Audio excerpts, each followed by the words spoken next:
सर्वज्ञ श्री चक्रधर स्वामी की जय।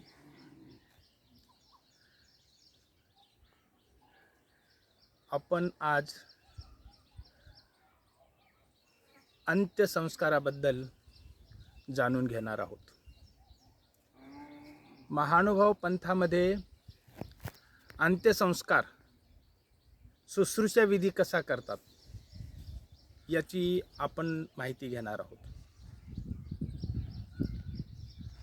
हिंदू धर्मामध्ये 4 प्रकारचे अंतिम संस्कार सांगितलेले आहेत।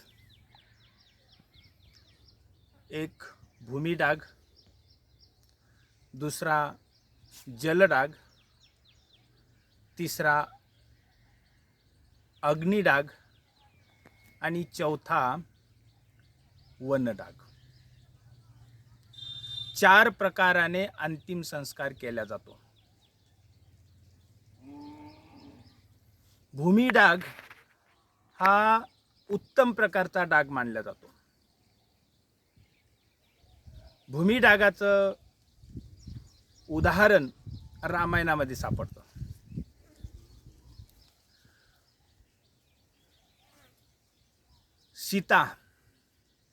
सीता देवी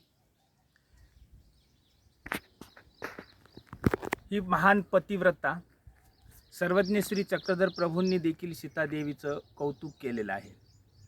श्री चक्रधर प्रभू म्हणतात, त्रेतायुगामध्ये सीता बर्वी होती, द्वापार युगामध्ये श्रीकृष्ण चक्रवर्ती बर्वे होते आणि कलियुगामध्ये हे म्हणजे आम्ही स्वतः बर्वे आहोत। सौंदर्याच्या दृष्टीनं सीतेचं श्री चक्रधर स्वामींनी कौतुक केलेलं आहे आणि सीता एक महान अशी पतिव्रता म्हणून मानल्या जातो। ह्या सीता देवीचा अंतिम संस्कार हा भूमिडाग या प्रकारात मोडतो। पतिव्रत्याचं स्वतःच्या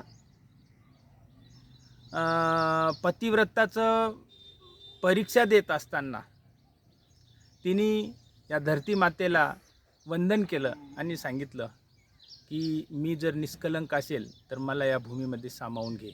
आणि त्या ठिकाणी भर सभेमध्ये ती भूमी दुभंगल्या गेली आणि सीता त्या भूमीमध्ये गडप झाली आणि पुन्हा भूमी त्या ठिकाणी एकत्र येऊन पूर्ववत झाली।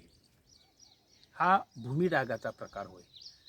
देहाचा अंतिम जो संस्कार झालेला आहे तो भूमिडागामध्ये मोडलेला आहे। जे पतिव्रता असतात, जे भक्त असतात, जे विरक्त असतात, जे साधुसंत असतात, जे ईश्वराला अर्पण झालेले अनुसरलेले असतात, त्यांना भूमिडाग दिला जातो। भूमिडाग यासाठी दिला जातो की अशा लोकांचं आपल्या नश्वर देहामध्ये आसक्ती नसते, आपल्या नश्वर देहामध्ये त्यांचं ममत्व नसतं। हे शरीर नाशवंत आहे, आत्मा अमर आहे या दृष्टीनं ते शरीराकडे एक नाशवंत असलेली वस्तू म्हणून या शरीराकडे पाहत असतात। त्यांचं या शरीरामध्ये कुठलंही ममत्व नसतं आणि म्हणून असे साधू संत भक्त जे ईश्वराच्या नामस्मरणामध्ये एकाग्र झालेले जे काही पुरुष असतात, स्त्रिया असतात, त्यांचं देहामध्ये ममत्व न उरल्यामुळे आणि त्यांना भूमिडाग दिला जातो। हा सात्विक डाग होय। कारण त्यांचा आत्मा एकदा शरीरामधून निघून गेल्यानंतर पुन्हा ते त्या नश्वर देहाकडे येत नाहीत। त्या नश्वर देहाच्या भोवती घुटमळत राहत नाहीत ते आणि म्हणून हा भूमिडाग उत्तम प्रतीचा, श्रेष्ठ प्रतीचा मानला गेलेला आहे। रामायणामध्ये सीता देवीचा जो अंतिम संस्कार आहे तो भूमिडाग या प्रकारामध्ये मोडतो। हिंदू धर्मामध्ये दुसरा प्रकार आहे अग्निडागाचा। अग्निडाग म्हणजे हे शरीर, ह्या शरीराचा अग्नीमध्ये दाह करणे। महाभारत युद्ध झालं। या महाभारत युद्धामध्ये अनेक योद्धे मरण पावले रणभूमीवरती आणि त्या योद्ध्यांचं त्या ठिकाणी चित्ता रचून त्या चित्तेवरती त्यांचा अग्निदाह म्हणजे अग्निसंस्कार केला, अग्निडाग त्यांना दिला, म्हणजे अग्नीमध्ये त्यांचं प्रेत जाळलं. हा अग्निडाग, हा अग्निडाग सर्रास सर्वत्र चालतो. ज्यांची या देहामध्ये आसक्ती आहे, ममत्व आहे, ज्यांच्या इच्छा अपूर्ण आहेत, जे अतृप्त आहेत, साधारणपणे अशा मनुष्यांच्या देहाला अग्निसंस्कार देण्याची प्रथा आहे. कारण ज्यांचं कार्य अपूर्ण राहिलेलं आहे, ज्यांचं ह्या देहामध्ये आसक्ती राहिलेली आहे, ते आत्मे देहातून निघून जरी गेले तरी ते 10 दिवस मृत्यूनंतर त्या देहाच्या ममत्वाने त्या देहाभोवतीच घुटमळत राहत असतात. आणि ते देह जाळून त्याची राख करून टाकल्यानंतर त्यांचं ममत्व त्या ठिकाणी संपून जातं. आणि म्हणून साधारणपणे अग्निडाग हा ज्यांची देहामध्ये आसक्ती आहे त्यांना अग्निडागच दिला जातो. हा दुसरा प्रकार आहे हिंदू धर्मामध्ये अग्निडाग. आणि तिसरा आहे जलडाग. जलडाग म्हणजे ज्या प्रदेशामध्ये 12 महिने नद्या वाहतात, उदाहरणार्थ इकडे उत्तर भारतामध्ये अलकनंदा नदी आहे, गंगा नदी आहे, मंदाकिनी नदी आहे, भगीरथी नदी आहे, यमुना नदी आहे. या प्रदेशामध्ये त्या प्रेताला वाळू बांधून आणि ते प्रेत प्रवाहाच्या मध्यभागी नावेमध्ये नेऊन ते प्रवाहामध्ये सोडून दिल्या जातं. तो झाला जलडाग. हा जलडाग रामायणामध्ये सांगितलेला आहे की श्री रामचंद्र हे शरयू नदीमध्ये प्रवेश झाले आणि त्या नदीमध्येच ते विलीन झाले. म्हणजे पाण्यामध्येच त्यांनी त्यांचं शरीर विसर्जित केलं. हा जलडाग. आणि चौथा जो डाग आहे अंतिम संस्काराचा तो आहे वनडाग. वनडाग म्हणजे जे ऋषीमुनी आहेत, संत महात्मे आहेत आणि ते वनामध्ये अरण्यामध्ये तपश्चर्या करीत आहेत आणि तिकडेच तपश्चर्या करीत ईश्वराचं स्मरण करत करत तिकडेच अरण्यामध्ये त्यांचं देह गेलं. आणि त्या देहाला नंतरचा विधी करण्यासाठी कुणी तिथं नव्हतं. त्यांचं ते देह तिथं विसर्जित झालं अरण्यामध्ये. तिथेच त्या वन्य प्राण्यांनी, स्वापदांनी ते देह खाल्लं, लचके तोडले, त्याच ठिकाणी त्या देहाची माती होऊन गेली. हा वनडाग होय. भगवान श्रीकृष्णांनी पांडवांना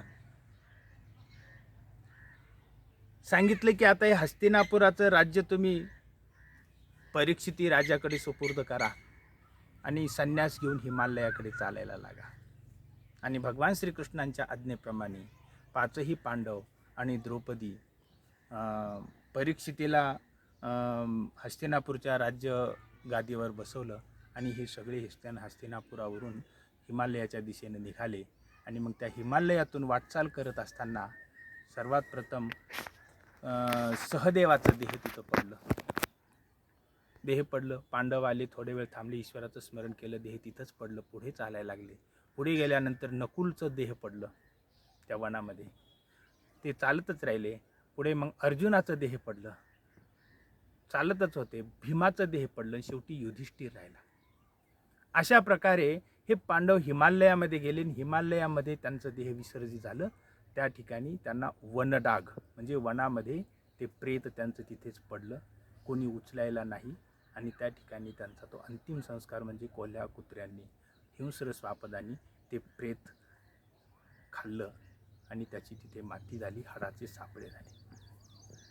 अशा प्रकारे हिंदू धर्मामध्ये 4 प्रकारचे अंतिम संस्कार सांगितलेले आहेत. भूमिडाग, जलडाग, अग्निडाग आणि वनडाग. ह्या 4 अंतिम संस्काराच्या प्रकारामधून महानुभाव पंथ हा भूमिडाग, महानुभाव पंथाने भूमिडाग या पद्धतीचा स्वीकार केलेला आहे. सर्वज्ञ श्री चक्रधर स्वामींनी भक्ताचा निक्षेप भूमिडाग पद्धतीने केलेला आहे. ज्या ब्राह्मणाने त्या भक्ताला, स्वामींचा जो प्रेमिया भक्त होता त्या भक्ताला लटकत सांगितलं की ते ईश्वर पुरुष सर्पदंशाने मरण पावले. आणि ही वार्ता ऐकून त्या भक्तांनी तिथं देह सोडलं, प्राणोत्क्रमण झालं त्याचं. आणि तो ब्राह्मण घाबऱ्या स्वामींकडे आला आणि घडलेला वर्तमान सांगितला. त्यावेळेस श्री चक्रधर स्वामी त्यांना म्हणाले की तुम्ही असं खोटं का सांगितलं? चला, जे व्हायचं ते झालं, आता निक्षेप करूयात. आणि मग श्री चक्रधर स्वामींनी कुदळ फावडे मागून घेतलं आणि त्या ठिकाणी खड्डा खोदून त्या भक्ताचं त्या ठिकाणी अंतिम संस्कार केला, त्याला त्या ठिकाणी पुरलं. दुसरं उदाहरण आहे निळभट्ट भांडारेकरांचं.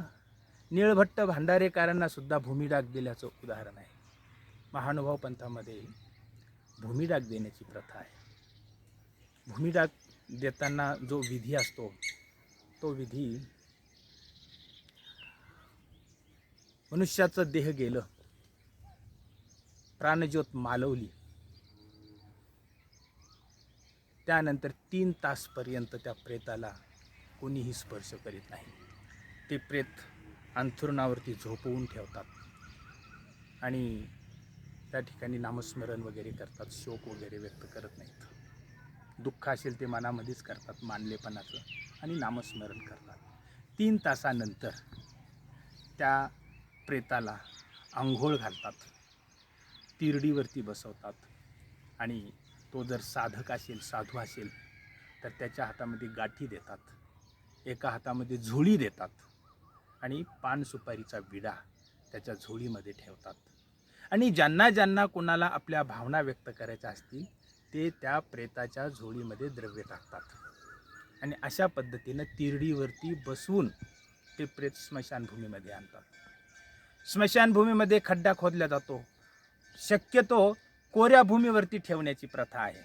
महानुभाव पंथामध्ये साधकाचं देह कोऱ्या भूमीवरती ठेवल्या जातं आणि त्या कोऱ्या भूमीवरती खड्डा खोदला जातो आणि त्या खड्ड्यामध्ये त्या प्रेताला झोपवल्या जातं. अंगावरची सर्व वस्त्र काढून घेतल्या जातात आणि ज्याप्रमाणे गर्भामध्ये जसा तो होता, म्हणजे 2 हात जोडलेले, पोटाशी धरलेले, गुडघे पोटाशी लावलेले आणि डाव्या कुशीवरती त्याला झोपवतात आणि त्याच्या अंगावरती बोटभर सुद्धा कपडा ठेवत नाहीत. तो कपडा काढून घेतात, तिथे मीठ भरतात आणि त्याच्यानंतर तो खड्डा बुजवून टाकतात. आणि खड्डा बुजवल्यानंतर हा झाला अंत्यविधी. आणि मग घरी आल्यानंतर हातपाय धुवून आणि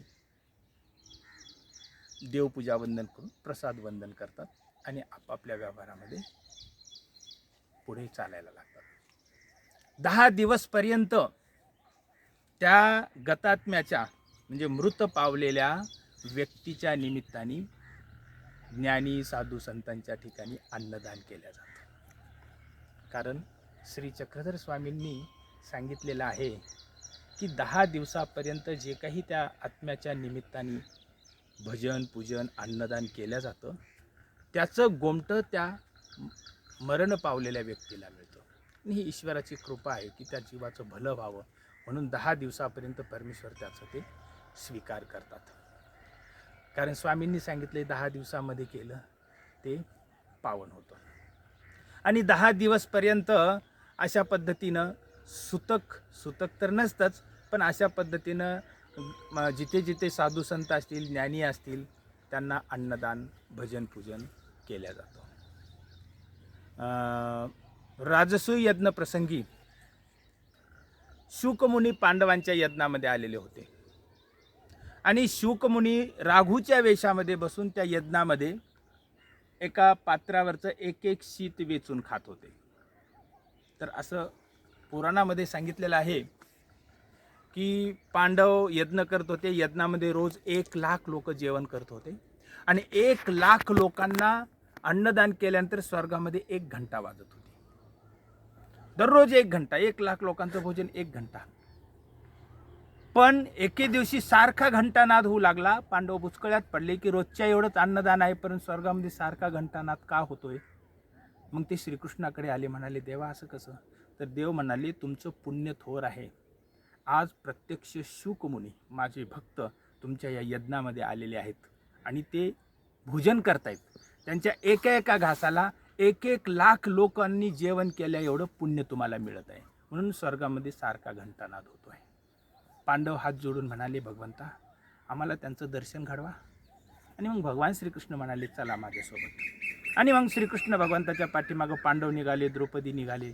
त्या सभामंडपाच्या बाहेर जिथे पात्रांचा ढीग पडलेला होता, पत्रावळींचा, उष्ट्या पत्रावळींचा ढीग पडलेला होता, तिथं देव आले आणि त्यांनी त्या पत्रावळीकडे बोट दाखवलं. एका उष्ट्या पत्रावळीवरती एक राघू एक एक शीत वेचून खात होता.